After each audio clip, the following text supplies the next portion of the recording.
மு.க. ஸ்டாலினுக்கு கழுத்தில் ஒரு பாம்பு. திராவிட முன்னேற்ற கழகத்திற்கு ஒரு மாபெரும் சோதனை. காரணம், 3 மொழி கொள்கை வேண்டாம் என்று சொல்லக்கூடிய மு.க. ஸ்டாலின் 2 மொழி கொள்கை வேண்டும் என்று சொல்லக்கூடிய மு.க. ஸ்டாலினுக்கு வட்டல் நாகராஜ் கொடுக்கக்கூடிய சவால்.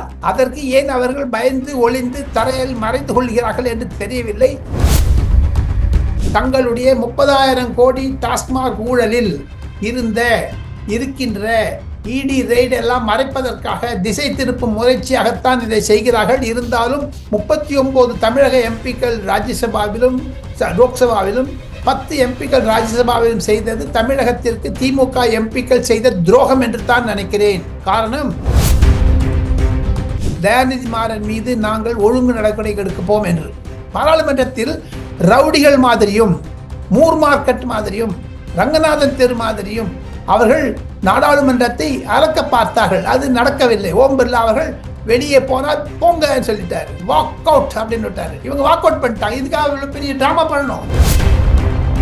திமுக செய்யக்கூடிய கபட நாடகம், டிராமா முன்னேற்ற கழகம் என்று தர்மேந்திர பிரதான் தனிமுகத்தில் பேசுகிறார். இது திராவிட முன்னேற்ற கழகம் அல்ல, டிராமா முன்னேற்ற கழகம் என்று. திமுக மூஞ்சியில் கரி பூசினா மாதிரி ஆகிவிட்டது என்று சொல்லுகிறார். ஏங்க, ஒண்ணுங்க, 2,000 கோடி ரூபாய்க்காக இவ்வளவு பெரிய ஆர்ப்பாட்டம் பண்ணுமா சார்? அவங்க ஸ்டிக்கர் ஒட்டிக்கிறாங்களே. தமிழகத்தில் பாஜகவினர் தெரு தெருவாக 3 மொழி தொழிலுக்கு வரவேற்பு எடுத்து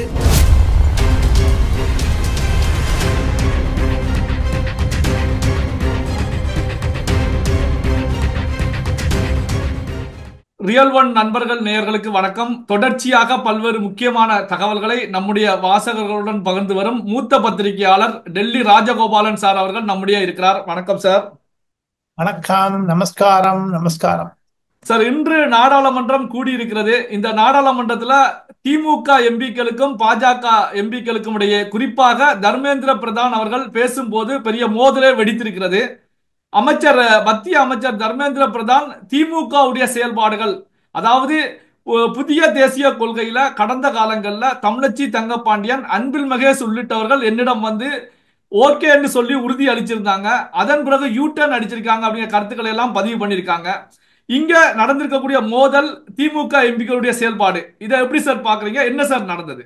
நாடாளுமன்றத்தில் 39 தமிழக எம்பிக்கள் தமிழகத்திற்கு விரோதமாக துரோகம் செய்தார்கள் என்பதுதான் கணக்கு. காரணம், நாடாளுமன்றத்தில் அரசாங்கத்தை, மோடி அரசாங்கத்தை சிக்காகி திக்குமுக்கு பண்ண வேண்டிய அளவிற்கு 39 எம்பிக்கள் இருந்தும் மத்திய அரசாங்கத்திலிருந்து அந்த 2,000 கோடி ரூபாய்க்கு இவ்வளவு பிச்சை எடுக்க வேண்டிய நிலைமை தமிழக அரசாங்கம் ஆளாக்கப்பட்டது.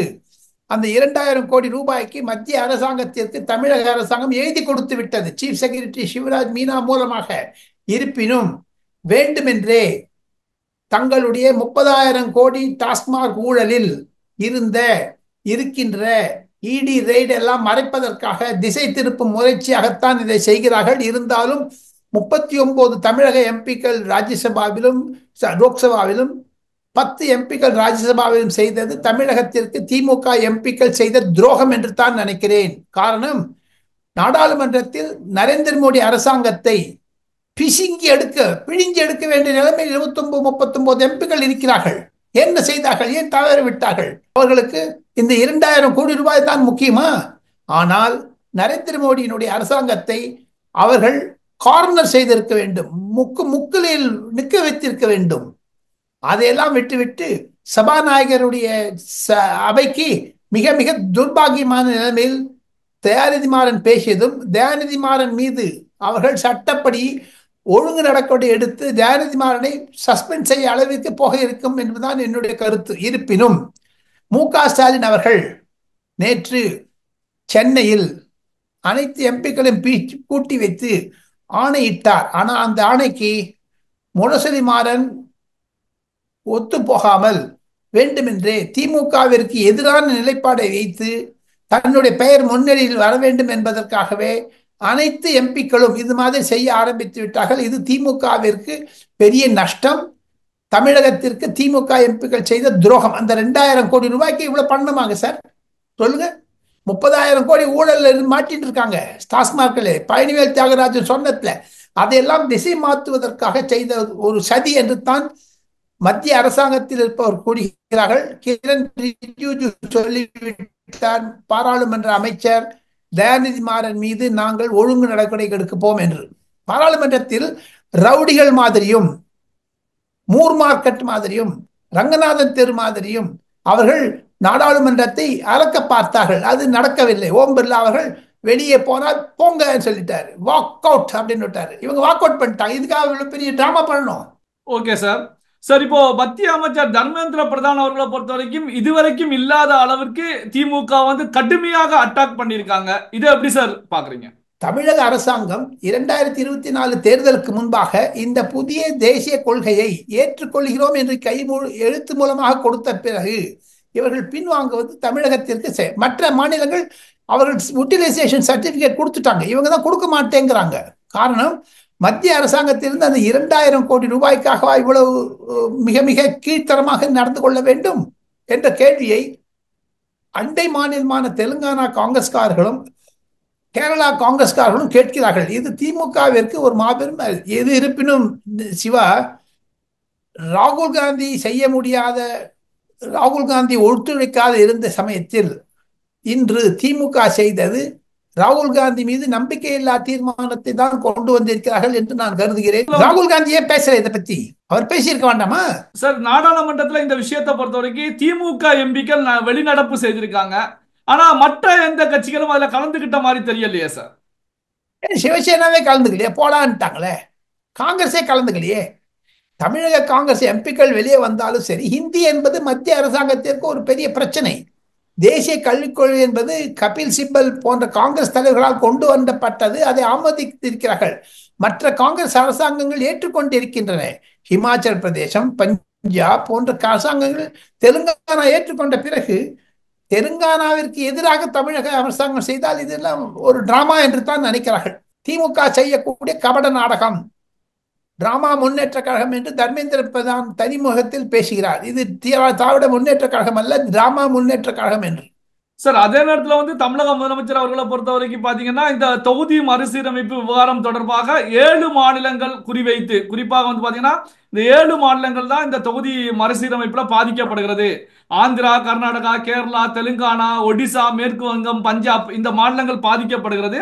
இந்த மாநிலத்தில் இருக்கக்கூடிய 29 கட்சிகள், அந்த கட்சிகளை சந்தித்து பேசுவதற்கு இங்க ஒரு டீமையே ஃபார்ம் பண்ணியிருக்காங்க. அதாவது ஒரு அமைச்சர், ஒரு எம்பி அப்படிங்கிற நிலையில ஒரு டீமை ஃபார்ம் பண்ணியிருக்காங்க. இதை சார் எப்படி சார் பாக்குறீங்க? வரவேற்கத்தக்கதுதான். தமிழகத்திற்கு எதுவாக அநியாயம் செய்தாலும் அதை ஒழுங்காக குரல் கொடுக்க வேண்டும். எனினும் தமிழக அரசாங்கம் செய்துகிறது, அரசியல் செய்கிறது. எங்க குழந்தைய கல்யாணமே ஆகிற குழந்தை பிறந்துச்சுன்னு சொல்றாங்களே, டீலிமிட்டேஷன் ஆவதற்கான அறிவிப்பு வரவே இல்லை. மத்திய அரசாங்கத்திலிருந்து பல முறை அவர் சொல்லிவிட்டார்கள். அமித்ஷா அவர்கள், பிரதமர் அவர்கள் பேசிவிட்டார்கள். இதை வேண்டுமென்றே அரசியல் பிரச்சனையாக்கி திசை திருப்புவதற்குத்தான் இது செய்கிறார்கள் என்று தான் பாஜக முடிவு செய்திருக்கிறார்கள். பண்ணு நடக்கட்டும் என்று விட்டு விட்டார்கள், அவ்வளவுதான். எங்க டீலிமிட்டேஷன் கூட காங்கிரஸ் எங்க சொல்லவே இல்லை. ஹிந்தி மொழி பிரச்சனையில சொல்றாங்க. தனித்தனியாக்கி திராவிட முன்னேற்ற கழகம் தனிமைப்படுத்தப்பட்டு விட்டது அகில இந்திய அரசியலில் என்பதுதான் சாதாரணமாக டெல்லியில் வாழக்கூடிய தமிழர்களுடைய கருத்து. ஏங்க, நீங்க தமிழ் வாழ்க வாழ்கன்னு சொல்லிட்டு ஹிந்தி ஒழிகங்கிற வட இந்தியாவில் இருக்கக்கூடிய பல லட்சக்கணக்கான தமிழர்கள் மிகவும் இன்னல்களுக்கு மாட்டிவிடப்படுகிறார்கள். அவர்கள் வரக்கூடிய இட்லி, தோசை, வடை கடைகள் எல்லாம் சூறையாடுகிறார்கள் வட இந்தியர்கள். அது ஒரு மாபெரும் சட்ட பிரச்சனையாகமானாலும் மாறினான். இது 2025, 1965 அல்ல. அதை திமுக புரிந்து கொள்ள வேண்டும். சார், இப்ப பாத்தீங்கன்னா சார், இந்த டீமை பொறுத்த வரைக்கும் மேற்கு வங்கத்துக்கு கனிமொழி அவர்கள் நியமிக்கப்பட்டதாக செய்திகள் வெளியாகி இருக்கு. அப்போ கனிமொழி அவர்கள் மேற்கு வங்க முதலமைச்சர் மம்தா பானர்ஜியை சந்திச்சு பேசக்கூடிய நிகழ்வு எப்படி சார் இருக்கும்? மம்தா பானர்ஜி இதை ஏத்துக்குவாங்களா? எப்படி சார் பாக்குறீங்க? ஏற்றுக்கொள்ளுகிறார்களோ இல்லையோ, ஒரு நாடகம் நடப்பார்கள். புகைப்படங்கள் பத்திரிகைகள் வரும். நீட்டு மாதிரி தான் இருக்கும். எங்க நீட்டுக்கு எத்தனையோ லெட்டர் எழுதினார் முதலமைச்சர் மு க ஸ்டாலின். என்னாச்சு? ஒரு மம்தா பானர்ஜி பதில் போட்டாங்களா? அதே மாதிரி இதையும் கூட கடப்புல போட்டு விட்டுறாங்க, அவ்வளவுதான். ஒரு நாளைக்கு போட்டோ ஆப்பர்ச்சுனிட்டி உடச்சிடும், அத்தோட சரி. சார், அப்போ பாத்தீங்கன்னா குறிப்பா வந்து இந்த 7 மாநிலங்களை மட்டும்தான் முதலமைச்சர் அனௌன்ஸ் பண்ணியிருக்காங்க. இந்த 7 மாநிலங்களை தான் சந்திக்க போறாங்க. இந்த 7 மாநிலங்கள்ல இருக்கக்கூடிய கட்சிகள் இதை ஏத்துக்குவாங்களா சார்? ஏத்துக்க மாட்டாங்க. மீதி இருக்கக்கூடிய 21 மாவட்டங்கள் பாஜக யாருக்கு இருந்தாங்க, அனுப்ப மாட்டேங்கிறாரு அவரு. 7 மாநில கட்சிகள், 40 கட்சிகள் எடுத்துக்கவே மாட்டாங்க. they will not accept it. Sir, இப்போ தர்மேந்திர பிரதான் அவர்கள் நாடாளுமன்றத்தில் தெரிவிக்கும் போது கர்நாடகா, மத்திய பிரதேசம் போன்ற மாநிலங்கள் கூட இந்த புதிய தேசிய கொள்கையை ஏத்துக்கிட்டாங்க அப்படின்ற கருத்துக்களை முன்வைக்கிறாங்க. ஆனா முதலமைச்சர் மு.க. ஸ்டாலின் அவர்களை பொறுத்த வரைக்கும் கர்நாடகாவுக்கும் ஒரு எம்பி அனுப்புவதற்கான வேலைகள்ல ஈடுபட்டு இருக்காங்க. அப்போ கர்நாடகா முதல்வர் மு.க. ஸ்டாலினுடைய கோரிக்கையை ஏற்றுக்கொள்ளுமா சார்? ஏற்றுக்கொள்ளாது. அது ஒரு மூக்கடைப்பாகத்தான் இருக்கும் திமுகவிற்கு. வேண்டுமென்றே 30,000 கோடி டாஸ்மாவில் நடந்த ஊழலை அது முதலமைச்சர் குடும்பத்தில் இருக்கிறது என்று பழனிவேல் தியாகராஜன் கூறியதை வைத்துக் கொண்டு திசை திருப்புவதற்காகத்தான் திமுக இப்படி செய்கிறது. காங்கிரஸ் மற்ற கட்சிகள் வட இந்தியாவில் திமுகவை அம்பேர் என்று தனியாக கொண்டு விட்டது. சார், இப்போ இந்த நாடாளுமன்றத்துல நடந்திருக்கக்கூடிய மோதல் டெல்லியில எப்படி சார் பார்க்கப்படுது? பாஜக தலைவர்கள் எப்படி சார் பார்ப்பாங்க? வரவேற்கிறார்கள். இந்த மாதிரி ஒரு பிரச்சனை இருந்தால் அவர்களுக்கு நல்லதுதான் என்று தான் பிரச்சனையாக பார்க்கிறார்கள். தமிழகத்திற்கு உதவி செய்ய வேண்டும் என்று தான் மத்திய அரசாங்கம் நிறையாக இருக்கிறது. பொருளாதார ரீதியில், சட்ட ரீதியில் மற்றும் கம்பெனிஸும்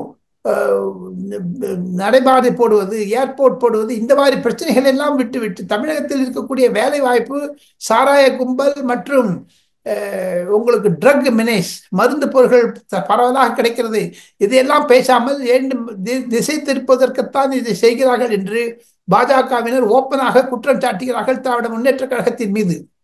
சார், இப்போ நீங்க ஏற்கனவே எங்ககிட்ட வந்து பேசுனீங்க, உறுதி அளிச்சிருந்தீங்க. இப்போ வந்து யூ டர்ன் அடிக்கிறீங்க அப்படின்னு சொல்லி மத்திய அமைச்சர் தெரிவிக்கக்கூடிய கருத்துக்கள் திமுகவுக்கு எப்படி சார் மக்கள் மத்தியில் இருக்கும்? பின்னடைவாக இருக்குமா சார்? 2026 திராவிட முன்னேற்ற கழகம் மாபெரும் தோல்வியை சந்திப்பதற்கான ஆயத்தங்களை திராவிட முன்னேற்ற கழகம் தனக்குத்தானே குழியை பறித்துக் கொள்கிறார்கள் என்று தான் நினைக்கிறார்கள் பாஜகவினர்.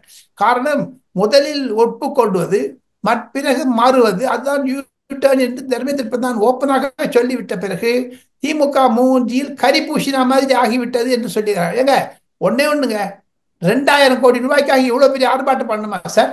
அவங்க ஸ்டிக்கர் ஒட்டிக்கிறாங்களே.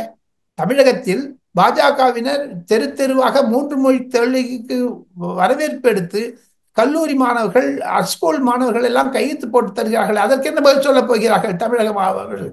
ஃபர்ஸ்ட் டைம்ங்க தமிழ்நாட்டில் ஓப்பனா Siva department of revenue TASMAC இருக்கக்கூடிய இலாக்காக்களில் சோதனை நடக்கிறார்கள். தமிழக அரசாங்கத்தின் மீது சோதனை.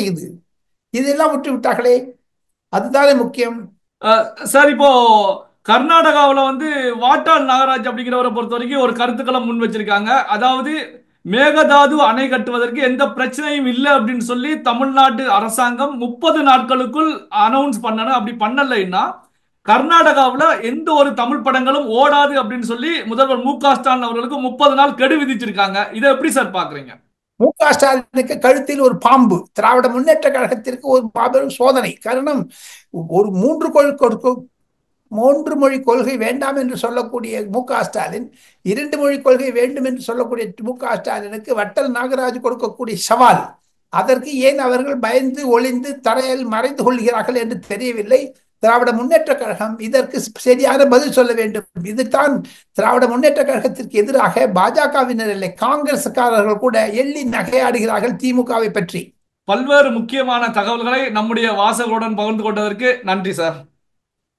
நன்றி, நமஸ்கார்.